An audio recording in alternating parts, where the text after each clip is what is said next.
Hello from Spain, welcome back to my channel. Today let's talk about Bilbao and San Sebastián. I will share lots of tips, itineraries, best experiences and everything you need to know to plan your trip to Bilbao or to San Sebastián, or ideally to both cities. If you're new to this channel, I'm Anna. I run a travel blog about Spain called At Lifestyle Crossroads, and I've lived in Spain for 15 years. I visited both Bilbao and San Sebastián many times, so let's get into the tips. So as I will describe the places I'm talking about, there will be a split screen sometimes, so I can show you the videos from my own visit and my experience, as well as photos I've taken in Bilbao, San Sebastián, or nearest small towns. Today I will be sharing tips I wish someone would have shared with me before I visited Bilbao and San Sebastián for the first time. I will mostly answer the questions I get asked on my website at Lifestyle Crossroads. First question about Bilbao and San Sebastián is usually how long to stay in each city. So I would say Bilbao and San Sebastián are not like Madrid or Barcelona, where one day is just scratching the surface. You can see pretty much in one day. Both Bilbao and San Sebastián are great if you're visiting for a day. I will leave you the itineraries in the description. However, I would recommend 2 days for each place. And also, if you plan to do some day trips, and there are some amazing day trips both from San Sebastián and from Bilbao, I will talk about them later. I would say with day trips, 3-4 days is ideal for Bilbao and 3-4 days for San Sebastián. This way you will get to see the cities and experience the best things in Bilbao and San Sebastián. At the same time, you will get to see smaller towns. A question I often get asked is whether you need a car or you can visit by public transport. I would say mostly you can visit by public transport both Bilbao and San Sebastián, and most of the day trips as well. If not, you can take an organized day tour from Bilbao from San Sebastián. However, personally, I prefer exploring northern Spain by car. If you've ever had road trips across other regions of Spain, you might have noticed that northern Spain is probably the most expensive region of Spain to travel by car because there are lots of tolls, meaning most of the roads are paid roads. So yes, it's quite expensive, but traveling by car gives you freedom to see those smaller towns, charming spots. When it comes to Bilbao and San Sebastián in particular, the cities, I would say Bilbao is perfect. There is a parking right by the Guggenheim museum. I think it costs 13 or 14 euros for 24 hours, which is really cheap for Spain. Most of the popular cities in Spain have really expensive parkings, so Bilbao is really budget friendly if you know where to go. In my article about Bilbao, I will leave it in the description, I share exactly which parking you need to go to, and ideally you need to register in advance. I think they have an app, so you can read details in the blog post, but overall Bilbao was incredibly tourist friendly. San Sebastián is a whole different story. San Sebastián has the most expensive parking in the whole of Spain. I think overall it's around 40-50 euros per 24 hours. So be really careful if you plan to visit San Sebastián. If you book your hotel, make sure they have parking, or book a hotel outside of the city. And also within my one-day San Sebastián itinerary, I will leave you the link in the description, I share the only cheap free parking in San Sebastián. This parking is outside of the city, but you can take the bus and get to the city center. I think the bus was like 2 euros. But yes, it's a free parking area near the stadium. What I would not recommend is leaving your car there overnight, because I've heard about robberies, but I left my car there many times when I was visiting San Sebastián, and it saved me so much money. Where to stay in Bilbao and where to stay in San Sebastián. For both Bilbao and San Sebastián, those are quite walkable cities, so the best area to stay is the city center. But I would say with San Sebastián, it depends on your budget. For Bilbao, you can find accommodation for any budget and taste within the city center area. San Sebastián is a different story. San Sebastián is quite expensive. Actually, as I've said, parking plays a big role. So if you find a cheap accommodation in the center of San Sebastián, you need to add parking if you're traveling by car, because that will be one of your biggest expenses in San Sebastián, parking in the city center. Another option, if you're traveling by car and you plan to stay one day in Bilbao, one day in San Sebastián, and maybe see something else, do a road trip across the Basque Country, you can also stay outside of those cities. And then for Bilbao, it's easy to park in the city center. It's quite budget friendly. For San Sebastián, you can just stay outside of the city center and go to the parking I mentioned for the budget-friendly option, or if you have budget, you can park in the city center for a few hours. It's okay, but again, for the whole day, the parking will be quite expensive. Places and experiences not to miss and maybe book in advance in Bilbao and in San Sebastián. Let's talk about what I like the most in both cities. San Sebastián is known worldwide for its Pintxos. I think Basque Country generally is one of the top foodie destinations around the world. Lots of Michelin star restaurants.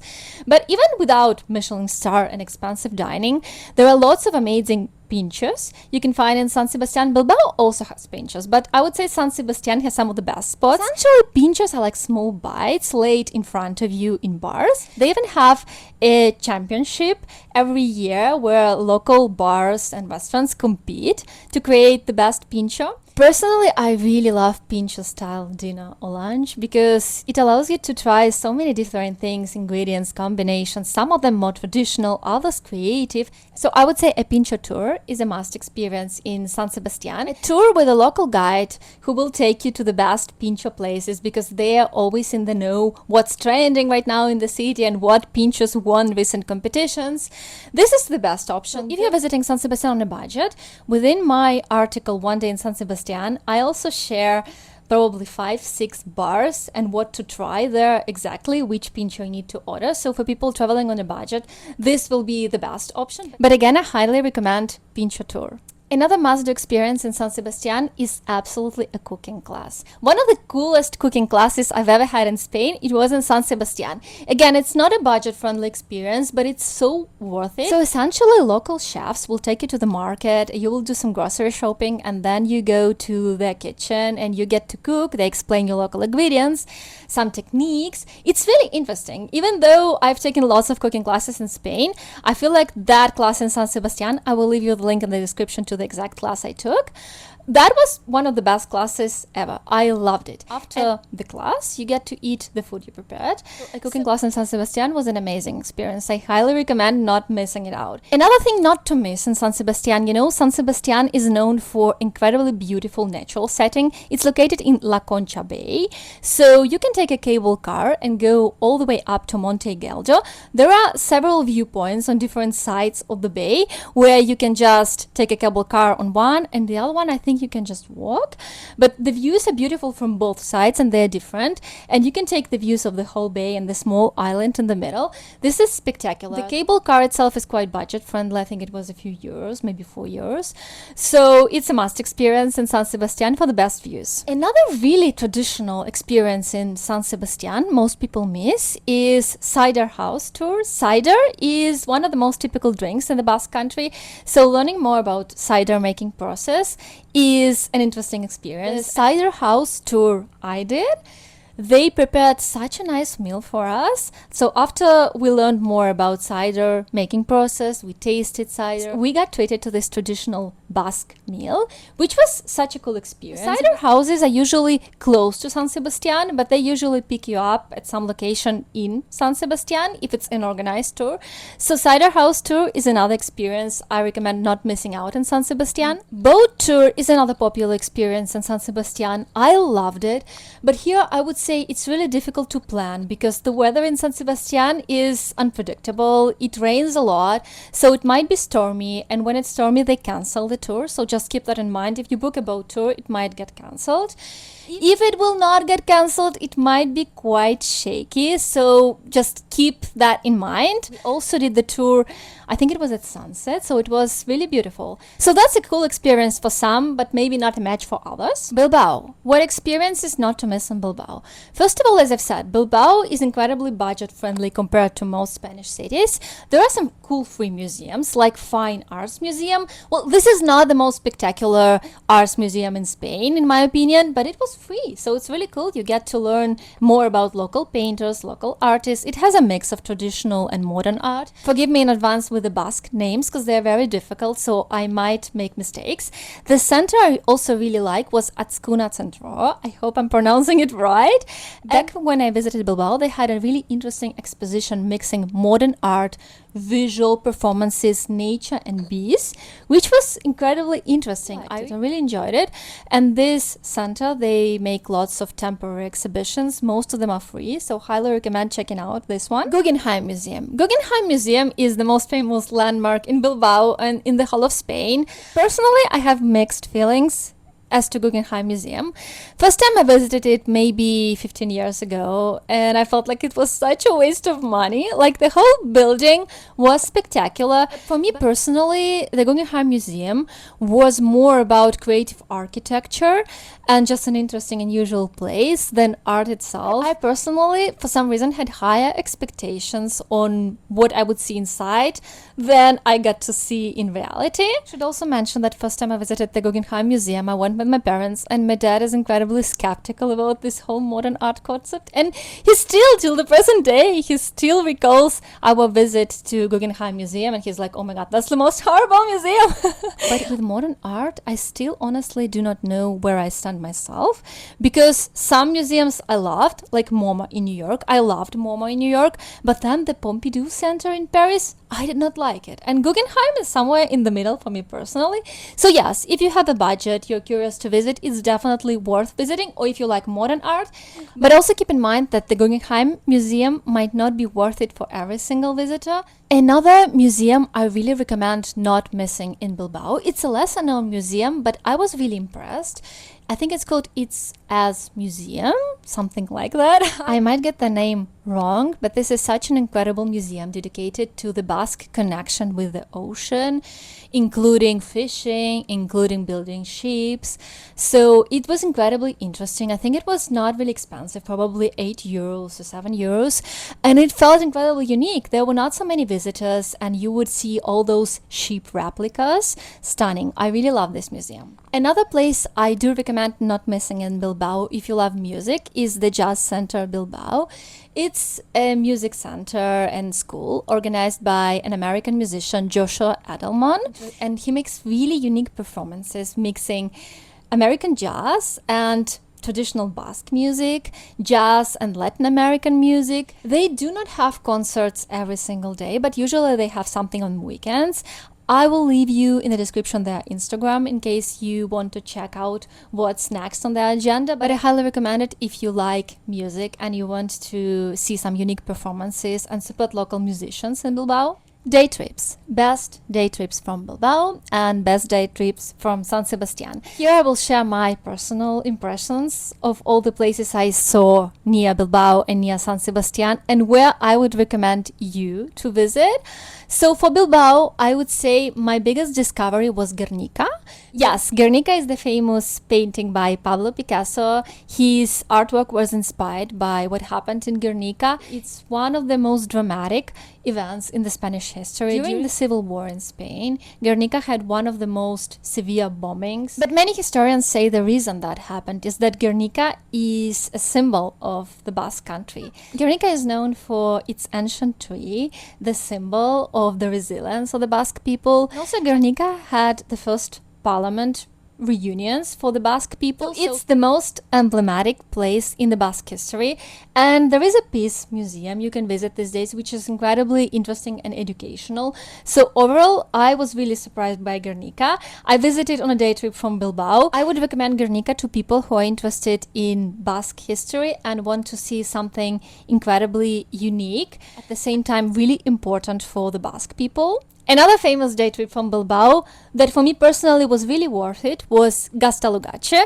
Yes, this is the famous Game of Thrones filming location, but it's really unique in real life. Be careful with shoes because the rocks are slippery, and this is almost a hike. Just keep this in mind if you do not want to walk a lot. This is not a place to go, because from the place, the bus will leave you if you go by organized tour or you will go by car, whatever. You will need to walk a lot to San Juan de Gaztelugatxe, but this is a spectacular place. I think it's still worth visiting. And also I would really recommend visiting small fishing towns like Bermeo, near Bilbao. There are lots of them, but I would say Bermeo is probably one of the most picture perfect. For me personally, it felt this way. Yes, and if you visit one of those small fishing towns near Bilbao, don't forget to try mirmitako. This is the typical Basque fish soup and the cod dishes. Another interesting location that probably for me personally isn't top 3 Bilbao day trips is Zumaia. Zumaia beach is known for spectacular rock formations. It's really unique. It was also Game of Thrones filming location. Day trips I loved and recommend in San Sebastián. I would say visiting French Basque Country is an interesting idea because San Sebastián is located almost on the border between Spain and France. So you have Hondarribia. This is one of the most colorful places in Spain. It's a small town within the Spanish Basque Country. And then you cross over to Hendaya and you have Biarritz, you have San Juan de Luz. But my favorite day trip choice from San Sebastián, something I was incredibly surprised with, was Zugarramurdi caves. I really hope I'm pronouncing it well because it's an incredibly difficult name. So I first visited Zugarramurdi caves a few years ago when I stayed 3 days in San Sebastián. I will leave you the detailed itinerary in the description. So I was choosing between different day trips from San Sebastián and I decided to go for this not most obvious choice. First of all, Zugarramurdi caves technically belong to the Navarra region, so it's not the Basque Country, but it is easier to visit them from San Sebastián than to visit them from Pamplona, which is the capital of Navarra region. So if you're staying a few days in San Sebastián, don't miss a chance to visit these caves. These are some of the most spectacular caves in Spain. This place has really a dramatic history. During the Saint Inquisition in Spain, this is where the most severe witch trials in Spain and Europe took place. I mean, they were called witches back then, but when you read more about the history and about these women who were called witches, you realize they were basically the feminists and the progressive women of their times who gathered together, danced, had fun within this highly traditional masculine society. But still, Zugarramurdi is considered one of the most mysterious and haunted places in Spain. There is even a small witchcraft museum. Even driving from San Sebastián to the caves is quite spectacular because you get to cross Spain-France border and you get to see all those traditional Basque small towns. Those are so picture perfect, and it probably takes around 1 hour from San Sebastián to the caves. I would recommend arriving earlier because the caves do not have a huge parking, so I think I arrived there around 10 and I got one of the last parking spots, and when I was already leaving towards 12 p.m. the parking was completely full. So Bilbao or San Sebastián, which city is more beautiful? I often get asked this question. I visited Bilbao and San Sebastián for the first time 15 years ago, back when I moved to Spain. And San Sebastián for me was love at first sight. I loved San Sebastián. I still do like San Sebastián.